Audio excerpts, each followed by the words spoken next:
Olá, sejam bem-vindos ao Liderai. Aqui é um podcast voltado para liderança no contexto atual. E atualmente não tem como falar de outra coisa que não a inteligência artificial, né? Então hoje o nosso bate-papo é sobre o impacto da inteligência artificial no contexto da liderança atual. E para conversar comigo hoje, eu tenho aqui comigo a Tiziana Cavanha, que é, além de diretora de desenvolvimento organizacional da Scansource, ela é mãe da Duda, esposa do Getúlio e tem uma ampla experiência na área de RH e desenvolvimento de pessoas. Bem-vinda, Tizi. Obrigada, Gabi. Por estar aqui, aceitar o nosso convite. Eu que super agradeço, um privilégio estar aqui falando contigo. E fiquei muito feliz quando você me apresentou como mãe da Duda, esposa do Getúlio. Esse é o papel que eu mais gosto de exercer, então obrigada. Bem-vinda e obrigada mais uma vez. Tizi, hoje eu queria, então, claro, né, falar sobre liderança no contexto atual de inteligência artificial. Eu queria ouvir um pouquinho de você, como que você enxerga essa nova era da liderança? É uma era desafiadora, né? Mas uma era também que eu vejo que tem trazido muito mais um sentido, né, e um chamado para esse olhar mais humano dentro das relações e dentro do contexto também corporativo. Quando a gente olha muito para os desafios, né, da liderança, a gente sempre tem e tinha um entendimento de que o líder ele era mais centralizador, ou ele tinha um papel mais de nortear e falar o que precisava ser feito, como precisava ser feito, e agora nesse novo contexto a gente percebe que é um pouco contrário, né, essa perspectiva, né, é muito mais uma liderança que vem com um senso mais inspiracional no sentido de abrir, possibilitar vozes, né, dentro do seu entorno, ou seja, não é muito mais sobre o cargo, mas é muito mais sobre como eu influencio, como eu sou capaz de gerar sentido para o outro, né? Então, você acha que essa transformação, ela não é tão tecnológica, né? Ela é mais humana? Eu vejo que ela fala muito sobre humanidade, né? Acho que no primeiro momento é muito, puxa, como que eu vou aprender IA? Como que eu vou trazer isso e traduzir dentro da minha realidade, no meu contexto, no meu dia a dia? Mas a partir do momento que o que é mais lógico passa a ser realizado de uma maneira muito mais, eu vejo, produtiva e eficácia, né? Pela tecnologia, a conexão e o senso humano nessas, na verdade, das relações, ela acaba sendo bem mais solicitada, né? E tendo um impacto muito maior ali no dia a dia. E como também, né, o impacto ali da inteligência artificial para os líderes, né, que já estão nessa posição há mais tempo, né, de repente revisitarem aí processos que já estão acostumados a fazer. Como que chega, né, a inteligência artificial nesse contexto, né? Chega numa perspectiva do quanto acho que cada um vai precisar e se abrir, principalmente em aspectos e em competências do que a gente chama de soft skills, né? Então, primeiro é observar o quanto eu vou precisar estar aberto a reaprender o que eventualmente para mim já era tão claro, né, do que eu já tinha tido de bagagem, conhecimento e experiência. Então, acho que essa abertura ao novo, essa abertura a reaprender, a aprender o tempo todo, acho que isso virou até clichê, né? A gente fala muito sobre isso, mas de fato, acho que eu vejo que é uma competência que ela tem sido solicitada. A gente está falando de mudança, de transformação o tempo todo.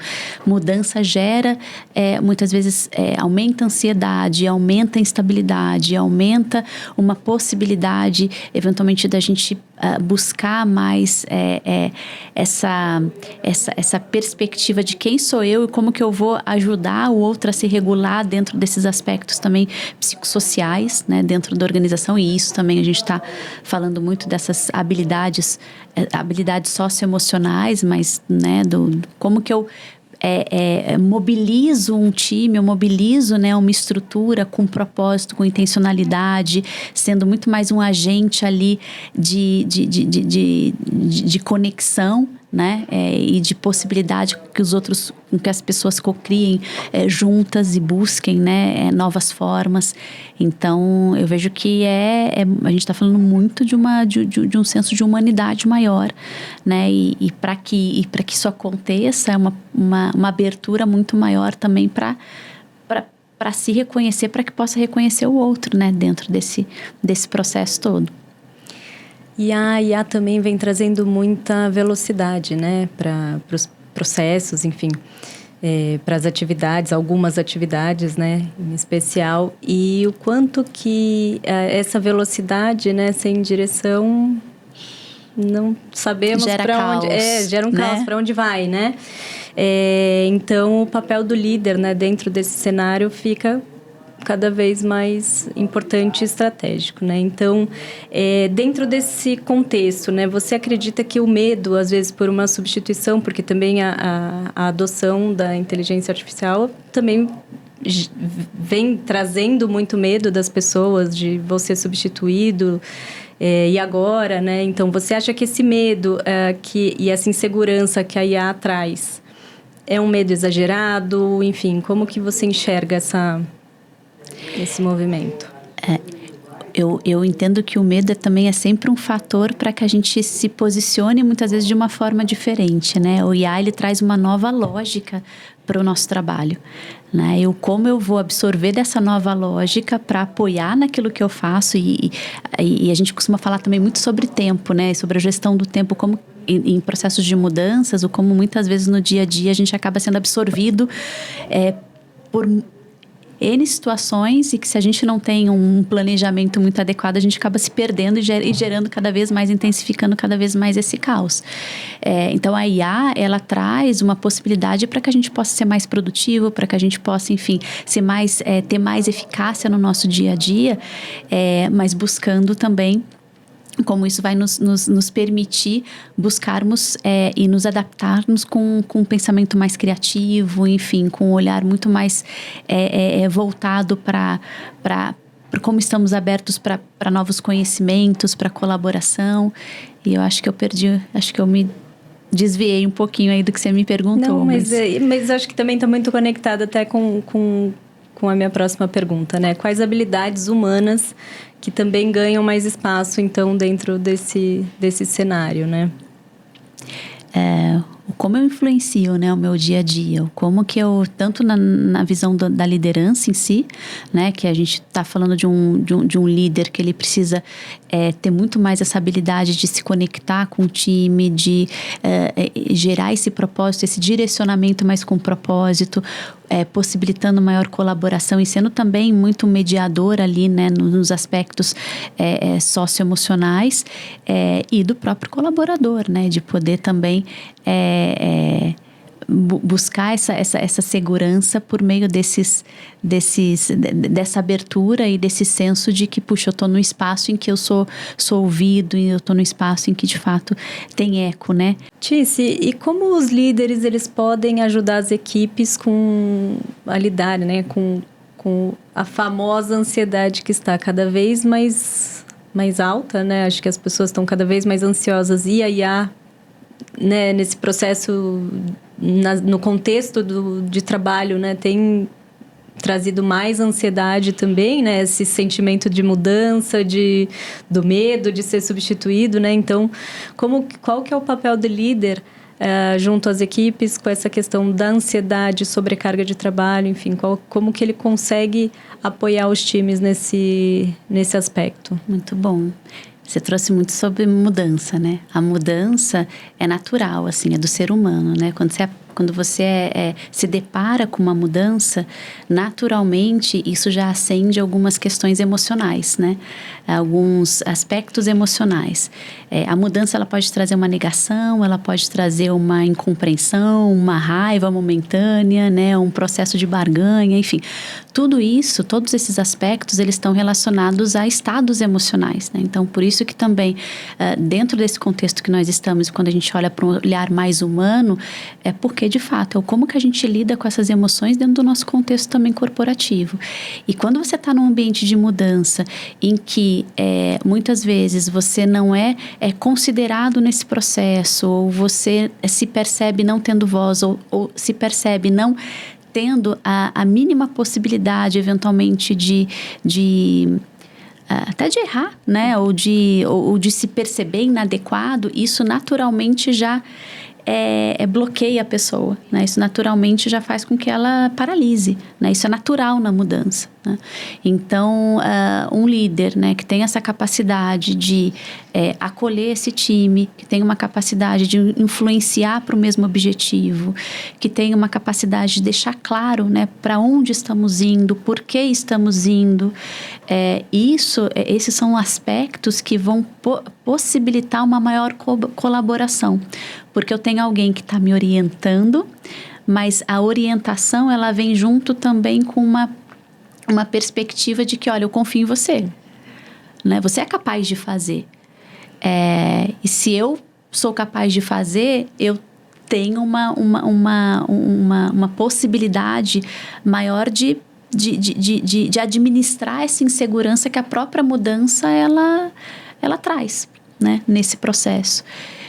Então, por isso, né, acho que você me perguntou lá atrás, né, puxa, o que é essa habilidade desse novo líder, né, o que é mais, o que a gente mais busca ou deve buscar como líderes? É a nossa capacidade mesmo de influenciar, é a nossa capacidade de poder manter essa segurança, por mais que estejamos em situações que muitas vezes tragam esse senso de insegurança, né? Essa possibilidade de ser um agente conector, né? De ser uma referência e não um ditador, né? Acho que ninguém mais quer isso, né? Mas como eu me sinto confortável para, inclusive, trazer meus anseios, trazer meus pontos ali de dificuldade e poder ser orientado e não ficar receoso, né, com esse processo, porque isso tudo isso tudo tende a prejudicar o alcance aí para os melhores resultados que a gente enxerga, né? E a minha próxima pergunta também já está muito conectada com o que você já comentou, mas então a empatia virou uma competência estratégica. Extremamente estratégica. Eu vejo que cada vez mais o líder que não tem esse olhar empático, e o olhar empático é muito voltado ao não julgamento, né? A consideração. O processo vai ser mais difícil, sem dúvida nenhuma. A mudança ela vai ser muito mais árdua, muito mais sofrida, né? Então, sim, ser empático, ter um olhar empático e trabalhar fortemente, né, esse senso de propósito e essas habilidades socioemocionais fazem e vão fazer cada vez mais parte do papel, né, desse líder que busca, né, se adaptar a essas novas tendências e dos próprios desafios que a IA está trazendo para a gente, tem trazido para a gente, né, no dia a dia. E a IA, então, ela veio trazendo bastante automação, ampliando aí as nossas capacidades, né? Então, na sua opinião, as empresas estão prontas, né, para esse processo que a IA trouxe ou traz e vai continuar trazendo? Eu vejo as empresas se preparando. Porque é um processo humano, né? Então, eu como ter um planejamento, ter uma estratégia muito clara e ter um plano, né? Como pessoa profissional da área de pessoas, né? Mas ter um plano que olha para as pessoas, sendo que a gente precisa desenvolver cada vez mais essas habilidades muito mais voltadas para as relações, é fundamental, né? Então, o conhecimento, a tecnologia, ela traz uma capacidade mais acelerada de se trabalhar humano dentro das organizações.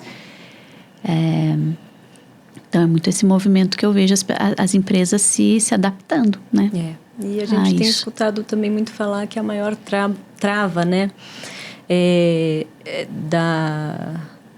dos projetos de IA tem sido uma resistência, né? Tem sido não ter as equipes, enfim, prontas e preparadas mesmo, querendo nessa mudança. Então, muito resistentes. E o que você acha que mais trava essa evolução, né? É um medo, é uma rigidez, enfim, você acha que faz com que a gente tenha ainda essa resistência? O medo paralisa, né? Eu vejo, estava até trocando aqui, né? Vamos pegar um exemplo que a gente está aqui agora, né? Estamos aqui conversando, mas a gente tem uma certa pressão de que, puxa, estamos sendo capturadas, né? Nessa nossa fala. Se a gente estivesse no mesmo ambiente, sem estarmos com essa sensação pressão, de que, né? com essa pressão... Acho que a gente não pode errar, não pode... Não pode errar, a gente não pode falar, de repente, uma palavra que, né, vai ser interpretada de uma forma diferente daquela que a gente está querendo passar, ou seja, isso já gera um receio e dependendo, né, dependendo da vivência de cada um, isso pode travar, e o medo tende, né, ele pode travar. Então, acho que traz só mais um respaldo da importância, né, desses ambientes que possibilitem uma escuta mais aberta, né? Um olhar menos de julgamento, mas muito mais de entendimento, né? De orientativo, para que as pessoas elas recebam a mudança de uma maneira mais menos defensiva. E aí tem um papel muito forte das empresas, né? E, enfim, das áreas de pessoas, de olhar para as pessoas, de desenvolvimento, né? Acho que cada vez mais, e nesse processo tem esse papel fundamental, né? Que a empresa que precisa e quer fazer essa transformação dentro dela, de ter esse cuidado e esse olhar para o desenvolvimento, né? Sem dúvidas. E a gente também fala muito do change, da gestão da mudança, né? Como que a gente trabalha a gestão da mudança dentro de uma organização? E gestão da mudança nada mais é do que dar sentido, é contar uma história que conecte com o outro, é trazer o outro também para uma relevância dentro daquele processo. E tudo isso é poder compreender como as pessoas estão, e mesmo aquelas que num processo de defesa, que elas sejam acolhidas dentro dessa defesa para que deixe de ser enfim, algo que venha a ser um detrator dentro do processo, né? Porque a gente está falando do como as pessoas elas se conectam, elas aderem, elas se envolvem ou não com aquilo. Então, e se a gente for, né, analisar, isso tudo está voltado para um aspecto eu vejo de compreensão e de gestão emocional. Acho que nunca se falou tanto em gestão emocional dentro das organizações como hoje em dia.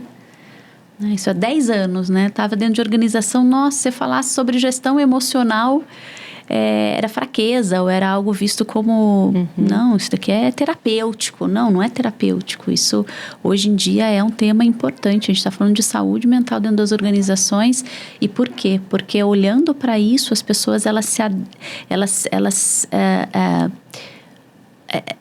aumenta a possibilidade delas enfrentarem esse processo com mais clareza, né? E olhando um pouquinho para frente, né? O que você enxerga, né? Como que vai ser o líder daqui 5 anos, enfim? Acho que dá cada vez mais um agente um agente conector, uma pessoa de influência, e eu vejo assim um senso de compreensão, tanto de movimentos mercadológicos como de movimentos relacionais mais apurados, assim, né? Porque não basta só olhar para um resultado de mercado, de negócio. Como eu conecto esse resultado de negócio com um olhar capaz de compreender a leitura que as pessoas estão fazendo para as transições que elas precisam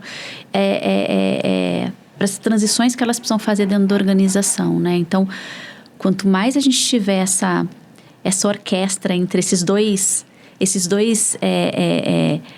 ambientes que parecem distantes, mas que precisam estar conectados, mais possibilidade de resultados vinculados a essas novas tecnologias e as tendências a gente vai ter. A minha próxima pergunta é curiosa, né? Era sobre o líder do futuro, né? Se tinha que ser mais estrategista, mais humano ou mais tecnológico. E aqui você acabou de dar a resposta. É uma conexão entre os três, né? O estrategista e o humano olhando para a pessoa, mas a tecnologia ela suportando ali, né? E sendo um aliado também, né? Sendo um aliado. Eu vejo assim, eu vejo que todos são importantes dentro desse contexto todo. É uma combinação. É, né? Uma combinação. E aí que vem o maior desafio, né? Porque como você equilibra tudo, né? E por isso dessa compreensão também do como esse gestor ele se percebe dentro de todo esse processo, né? A gente, dentro de processos de desenvolvimento, a gente sempre traz a importância do autoconhecimento. Mas frente a esses novos desafios que nós temos, frente a essas novas tecnologias chegando, quanto maior essa abertura para o autoconhecimento, mais capacitado esse líder vai estar para lidar com todas essas adversidades e, enfim, e mudanças, né, cenários de mudanças pela frente. E olhando agora um pouquinho, assim, é um contexto nosso, né, de mundo mesmo, né? Então, a gente está aqui num período em que a gente precisa ali lidar com pessoas e dados, razão e intuição, né? Então, como manter o propósito e pertencimento em tempos de automação? Propósito e pertencimento, eu vejo que é muito voltado para tudo que a gente falou até agora. No fundo, né? Não tem... A gente anda e volta para muito. Por isso que eu tô toda hora, eu olho a pergunta e falo, a gente já falou disso, você já respondeu isso, né? E a gente nunca falou tanto sobre esse senso de propósito, né? Muitas vezes as pessoas, elas iam para o seu dia a dia profissional, elas tinham muitas vezes o emprego, aquilo ia pagar a conta delas e estava tudo bem. Agora não é mais assim, né? Agora, puxa, o que dentro do meu contexto corporativo, puxa, eu tenho me conectado ao propósito tanto da organização, mas o meu propósito está conectado com o propósito da organização. Acho que quanto cada vez isso estiver claro para as pessoas, enfim, encontrarem em seus ambientes, né, essa conexão, vai ser menos doído, né, e vai ser mais possível lidar com todas essas mudanças que vão ser apresentadas ali, né? Seja novas tecnologias ou uma compreensão do meu ser, ou como que eu me conecto a outro ser, ou como que eu, né, busco maneiras de autorregulação coletiva. E você acredita que as novas gerações estão redesenhando o que esperam de um líder? Eu vejo novas gerações escolhendo suas lideranças cada vez mais. Hoje, não é a empresa que escolhe quem vai estar com ela. Hoje, é um processo muito de mão dupla. As pessoas, elas escolhem por quem elas querem ser lideradas. Então, dentro de tudo que a gente falou, se o líder ele não tiver uma compreensão de que ele influencia, mas a maneira como ele influencia hoje a pessoa, os colaboradores, as pessoas ao redor dele, elas são percebidas de uma forma muito diferente do que era, como era 10 anos atrás, por exemplo, eu acho que aí sim é um grande desafio para esse novo líder, assim. Eu vejo pessoas se desligando dos seus gestores, não da organização. Então, e por isso também muito dos movimentos organizacionais, né? Como a gente traz também essa liderança para uma autoconsciência, para uma compreensão do seu papel, né? E como que elas vão tangibilizar isso no seu dia a dia, porque uma liderança ela é capaz de possibilitar tudo que a gente falou aqui, como ela ir por um caminho oposto a esse. Então, eu não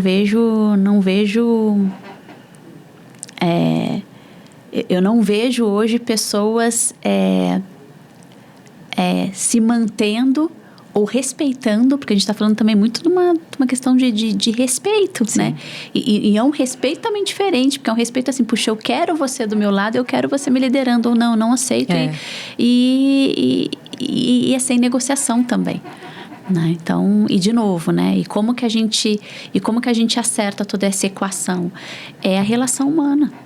Cada vez mais, e a tecnologia cada vez mais vai trazer essa importância de nós desenvolvermos ou nos atentarmos com o processo humano, né? Do como que a minha comunicação chega a você e o como que eu também sou e reajo ao que você está me trazendo. E a gente vai precisar se conectar a isso. Então, cada vez mais. E a inteligência se expandiu, mas o discernimento segue humano, né? Então, a tecnologia analisa, mas só o olhar humano interpreta. Eu queria que você, para fechar aqui o nosso episódio de hoje, deixasse aqui uma mensagem para os líderes que estão tentando se reinventar dentro desse novo contexto. Eu diria que para esses líderes que eles busquem primeiro se compreender, que eles estejam muito abertos a ouvir, a entender novas perspectivas, a se questionarem e a se vulnerabilizarem também, porque no final do dia o que a gente está trazendo é que a vulnerabilidade nesse processo todo, a vulnerabilidade que eu digo, esse poder, muitas vezes, puxa, hoje eu não compreendo o que está sendo trazido, mas poder ser esse agente conector para outras compreensões, esse é um processo não deixa de ser um processo também de autoconhecimento e de potência para essas novas habilidades que a gente vai precisar cada vez mais ter no nosso dia a dia, né, profissional. Então, coragem, intencionalidade e abertura. Acho que é essa a mensagem que eu queria deixar. E obrigada. Te agradecer. Super obrigada por aceitar nosso convite. Eu que te agradeço. Por acrescentar tanto para mim, pessoalmente, que ela, Tice, sabe que ela contribui muito para mim, para minha carreira, e que possa, então, contribuir para a carreira de tantas outras pessoas. Obrigada. E é recíproco, você sabe disso, né? Obrigada. Minha parceira. Obrigada a você. Obrigada, Camila.